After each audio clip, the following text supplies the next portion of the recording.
அனைவருக்கும் என் அன்பின் வணக்கம். நான் உங்கள் நெல்லை அன்புடன் ஆனந்தி. நீங்கள் கேட்டுக்கொண்டிருப்பது கல்கியின் பார்த்திபன் கனவு பாகம் 3 அத்தியாயம் 26. படகு நகர்ந்தது. படகு கரையோரமாக வந்து நின்றதும் பொன்னன் கரையில் குதித்தான். விக்கிரமன் தாவி ஆர்வத்துடன் பொன்னனை கட்டிக்கொண்டான். மகாராஜா, மறுபடியும் தங்களை இவ்விதம் பார்ப்பதற்கு எனக்கு கொடுத்து வைத்திருந்ததே என்று சொல்லி பொன்னன் ஆனந்த கண்ணீர் வடித்தான். விக்கிரமன், பொன்னா, சமய சஞ்சீவி என்றால் நீதான். இங்கு நின்றபடியே உன்னுடைய குடிசையைத்தான் பார்த்து கொண்டிருக்கிறேன். 2-3 நாளாகவே பார்த்து கொண்டிருக்கிறேன். இன்றைக்கு உன் படகை பார்த்திராவிட்டால் நீந்தி அக்கறைக்கு வருவதற்கு முயன்றிருப்பேன். அதோ பார் பொன்னா, படகு நகர்கிறது. முதலில் அதை கட்டு என்றான். பொன்னன் ஓடிப்போய் படகை பிடித்து இழுத்து கரையோரமாயிருந்த ஒரு மரத்தின் வேரில் அதை கயிற்றினால் கட்டிவிட்டு வந்தான். இருவரும் ஜலக்கரையில் மரத்தடியில் உட்கார்ந்தார்கள். பொன்னா, அப்புறம் என்ன செய்தி சொல்லு. அந்த காட்டாற்றங்கரையில் நடந்ததெல்லாம் எனக்கு சொப்பனம் போல் தோன்றுகிறது.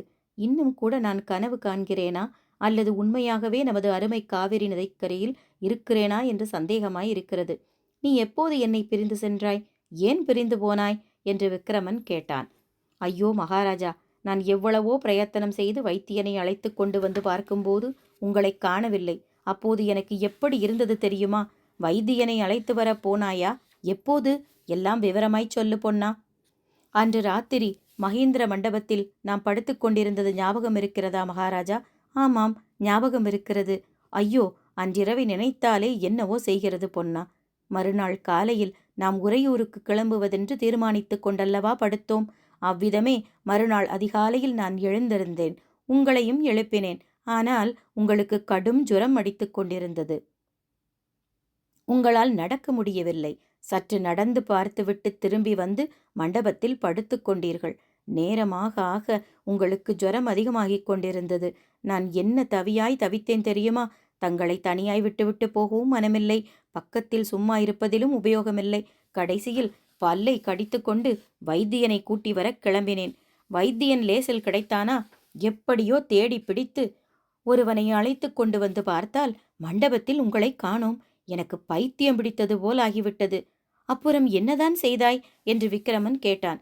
பொன்னன் பிறகு தான் அங்குமிங்கும் ஓடி அலைந்தது. குள்ளனை கண்டது. குந்தவி தேவி தன் பல்லக்கில் அவரை ஏற்றிக்கொண்டு போனதை தெரிந்து கொண்டது. பராந்தகபுரம் வரையில் தொடர்ந்து வந்து கண்ணால் பார்த்து திருப்தி அடைந்து பிறகு மாமல்லபுரம் போய் சிவனடியாரை சந்தித்தது. அவரும் தானுமாக கொல்லிமலை சாரலுக்கு போனது. இரகசிய வழியை கண்டுபிடித்தது. சிவனடியாரை மலை மேல் விட்டுவிட்டு தான் மட்டும் உறையூர் வந்தது ஆகிய விவரங்களை விவரமாக கூறினான். பொன்னன் சிவனடியாரை சிற்ப மண்டபத்தில் சந்தித்த செய்தி விக்கிரமனுக்கு வியப்பை அளித்தது. பொன்னா, அந்த சிற்ப மண்டபத்தில் தானே ஒற்றர் தலைவன் வீரசேனனுடன் நான் தங்கியிருந்தேன். அதே இடத்தில் நீ சிவனடியாரை சந்தித்தது வியப்பாய் இருக்கிறது. பொன்னா, எனக்கு ஒரு சந்தேகம் கூட உண்டாகிறது என்றான் விக்கிரமன். என்ன மகாராஜா சந்தேகம்? அந்த ஒற்றர் தலைவன் ஒருவேளை நமது சிவனடியார்தானோ என்று. ஆம் மகாராஜா, ஒற்றர் தலைவன் வீரசேனர் தான் சிவனடியார்.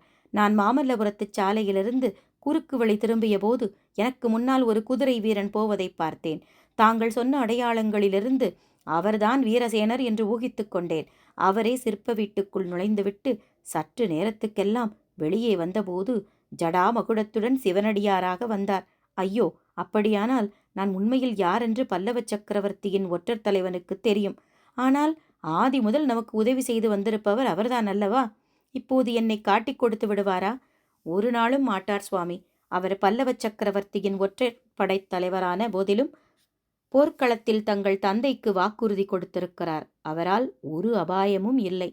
ஆனால் ஆனால் என்ன பொன்னா? வேறொரு பெரும் அபாயம் இவ்விடத்தில் இருக்கிறது. மாரப்ப பூபதிதான் இப்போது சோழ நாட்டின் சேனாதிபதி தெரியுமல்லவா? அவருக்கு தாங்கள் இங்கு வந்திருப்பது பற்றி எவ்விதமோ சந்தேகம் உதித்திருக்கிறது மகாராஜா. நாம் உடனே கிளம்பி போக வேண்டும். இங்கே இருப்பதில் அதைவிட பெரிய அபாயம் வேறொன்று இருக்கிறது பொன்னா. நாம் உடனே கிளம்ப வேண்டியதுதான் என்று விக்கிரமன் கூறியபோது அவனுடைய முகத்தில் ஒருவிதமான கிளர்ச்சியை பொன்னன் கண்டான். அது என்ன அபாயம் மகாராஜா என்று கேட்டான். ஒரு இளம் பெண்ணின் கருவிழிகளில் உள்ள அபாயம்தான் என்று கூறி விக்கிரமன் காவிரி நதியை பார்த்தான். சற்று நேரம் மௌனம் குடிகொண்டிருந்தது. பிறகு விக்கிரமன் சொன்னான். உன்னிடம் சொல்லாமல் வேறு யாரிடம் சொல்லப் போகிறேன் பொன்னா? 3 வருஷத்துக்கு முன்னால் என்னை இங்கிருந்து சிறைப்படுத்தி கொண்டு போனபோது காஞ்சி நகரின் வீதியில் பல்லக்கில் சென்ற ஒரு பெண் என்னை பார்த்தாள். அவளே மறுபடியும் மாமல்லபுரத்தில் நான் கப்பல் ஏறிய போதும் கடற்கரையிலே நின்று என்னை கனிவுடன் பார்த்தாள். செண்பகத்தீவுக்குப் போய் 3 வருஷ காலமான பிறகும் அவளை என்னால் மறக்க முடியவில்லை. அதிசயத்தை கேள் பொன்னா, அதே பெண்தான் மகேந்திர மண்டபத்தில் நான் ஜுரமடித்து கிடந்தபோது என்னை பார்த்து இங்கே எடுத்து வந்து காப்பாற்றினாள். மகாராஜா, அப்பேற்பட்ட புண்ணியவதி யார்? அந்த தேவியை பார்க்க எனக்கு ஆவலாய் இருக்கிறது. பார்த்து எங்கள் மகாராஜாவை காப்பாற்றிக் கொடுத்ததற்காக நன்றி செலுத்த வேண்டும். பொன்னா, விஷயத்தை அறிந்தால் நன்றி என்கிற பேச்சையே எடுக்க மாட்டாய். ஐயோ, அது என்ன? 3 நாளாக என் மனதில் ஒரு பெரிய போராட்டம் நடந்து வருகிறது பொன்னா. கதைகளிலே நான் கேட்டிருக்கிறேன், காவியங்களிலே படித்திருக்கிறேன். பெண் மோகத்தினால் அழிந்தவர்களைப் பற்றி. அந்த கதி எனக்கும் நேர்ந்துவிடும் போலிருக்கிறது.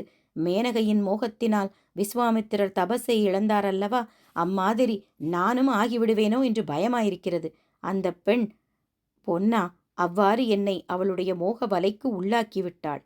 பொன்னன் குறுக்கிட்டு, மகாராஜா, நான் படிக்காதவன், அறியாதவன். இருந்தாலும் ஒரு விஷயம் சொல்ல விரும்புகிறேன். அனுமதி தர வேண்டும் என்றான். சொல்லு பொன்னா, உனக்கு அனுமதி வேண்டுமா? விசுவாமித்திர ரிஷி மேனகையினால் கெட்டதை மட்டும் சொல்கிறீர்கள். ஆனால் பெண்களால் மேன்மையடைந்தவர்கள் இல்லையா மகாராஜா? சீதையால் ராமர் மேன்மையடையவில்லையா? கிருஷ்ணர் ருக்மிணியை எதற்காக கவர்ந்து கொண்டு வந்தார்? அர்ஜுன மகாராஜா சுபத்ரையை அடைந்ததனால் கெட்டுப்போய் விட்டாரா? முருகக் கடவுள் வள்ளியை தேடி தினைப்புணத்துக்கு வந்தது ஏன்? அதனால் அவர் கெடுதலை அடைந்தாரா? பொன்னா, சரியான கேள்விதான் கேட்கிறாய். சீதையினால் ராமரும், ருக்மணியால் கிருஷ்ணனும், சுபத்ரையினால் அர்ஜுனனும், வள்ளியினால் முருகனும் மேன்மையடைந்தது மட்டுமல்ல, அருள்மொழி ராணியினால் பார்த்திப மகாராஜாவும், வள்ளியினால் பொன்னனும் மேன்மையடைகிறார்கள். அப்படிச் சொல்லுங்கள். பின்னே பெண்மோகம் பொல்லாதது என்றெல்லாம் ஏன் பேசுகிறீர்கள்? கேள் பொன்னா, பெண் காதலினால் மனிதர்கள் சிலர் தேவர்களாயாகியிருக்கிறார்கள். அவர்கள் பாக்கியசாலிகள். ஆனால் தேவர்கள் சிலர் பெண் காதலினால் தேவத்தன்மையை இழந்து மனுஷர்களிலும் கேடுகட்டவர்களாக இருக்கிறார்கள். நான் அத்தகைய துர்பாக்கியவன். என் உள்ளத்தை கவர்ந்து கொண்ட பெண் அத்தகையவளாய் இருக்கிறாள். நான் என்னுடைய தர்மத்தையும் என்னுடைய பிரதிஜையையும் கைவிடுவதற்கு அவளுடைய காதல் தூண்டுகோலாய் இருக்கிறது. ஜுரம் குணமானதிலிருந்து எனக்கு அந்த பெண்ணின் நினைவைத் தவிர வேறு நினைவே இல்லை. அவளை பிரிந்து ஒரு நிமிஷமாவது உயிர் வாழ முடியாதென்று தோன்றுகிறது. அவளுக்காக ஸ்வர்க்கத்தை கூட தியாகம் செய்யலாம் என்று தோன்றும்போது, சோழ நாடாவது சுதந்திரமாவது அவளுடன் சேர்ந்து வாழ்வதற்காக காஞ்சி நரசிம்ம பல்லவ சக்கரவர்த்திக்கு கப்பம் கட்டினால்தான் என்ன? பொன்னனுக்கு தூக்கி வாரி போட்டது. விக்கிரமனுக்கு இது கடைசி சோதனை என்று சிவனடியார் கூறியது அவனுக்கு நினைவு வந்தது. ஐயோ, என்ன இப்படி சொல்கிறீர்கள்? உறையூர் சித்திர மண்டபத்தில் பார்த்திப மகாராஜாவிடம் தாங்கள் செய்த சபதம் ஞாபகம் இருக்கிறதா என்று கேட்டான். ஞாபகம் இருக்கிறது பொன்னா, இன்னும் மறந்து போகவில்லை. ஆனால் எத்தனை நாளைக்கு ஞாபகம் இருக்குமோ தெரியாது. தினம் தினம் என்னுடைய உறுதி குலைந்து வருகிறது. ஆகையினால்தான் உடனே கிளம்பிவிட வேண்டுமென்று சொல்கிறேன். இப்போதே உன்னுடன் வர சித்தமாயிருக்கிறேன். கிளம்பலாமா என்றான் விக்கிரமன். கிளம்பலாம் சுவாமி. ஆனால் இந்த தீவில் நமக்கு ஒரு காரியம் இருக்கிறதே. மகாராணி கொடுத்த பெட்டியை இங்கே புதைத்து வைத்திருக்கிறேன். பார்த்தாயா? அதை கூட மறந்துவிட்டேன். இன்னும் 2 நாள் போனால் வந்த காரியத்தையே மறந்து விடுவேன், என்னையே கூட மறந்து விடுவேன். இன்றைக்கு அந்த பெண் வருவதற்குள் நாம் போய்விட வேண்டும். பெட்டியை எங்கே புதைத்திருக்கிறாய் என்று விக்கிரமன் பரபரப்புடன் கேட்டான். சமீபத்தில் தான் இருக்கிறது சுவாமி. தோண்டி எடுக்க வேண்டுமல்லவா? முன் ஜாக்கிரதையாக மண்வெட்டியும் கடப்பாரையும் கொண்டு வந்திருக்கிறேன் என்று சொல்லி பொன்னன் படகின் அடியிலிருந்து அவற்றை எடுத்து கொண்டு வந்தான். 2 பேரும் விரைவாக நடந்து அந்த அடர்ந்த மாந்தோப்புக்குள்ளே போனார்கள். அவர்கள் போய் சற்று நேரத்துக்கெல்லாம் சமீபத்திலிருந்த ஒரு மரத்தின் மறைவிலிருந்து குந்தவி தேவி வெளியில் வந்தாள். சுற்றும் முற்றும் பார்த்துவிட்டு நதிக்கரையில் படகு கட்டியிருந்த இடத்துக்குச் சென்றாள். இன்னும் ஒரு கள்ளப்பார்வை அங்குமிங்கும் பார்த்துவிட்டு படகை மரத்தின் வேருடன் கட்டியிருந்த கயிற்றை அவிழ்த்து விட்டாள். படகு மெதுவாக நகர்ந்தது. பிறகு வேகமாய் நகர்ந்தது. சிறிது நேரத்துக்கெல்லாம் வெள்ளப் பிரவாகத்தில் அகப்பட்டு கொண்டு அதிவேகமாய்ச் சுழன்று செல்லத் தொடங்கியது. அதை பார்த்து கொண்டிருந்த குந்தவையின் முகத்தில் குறுநகை பூத்தது. அடுத்த அத்தியாயத்தில் தொடர்கிறேன். நன்றி.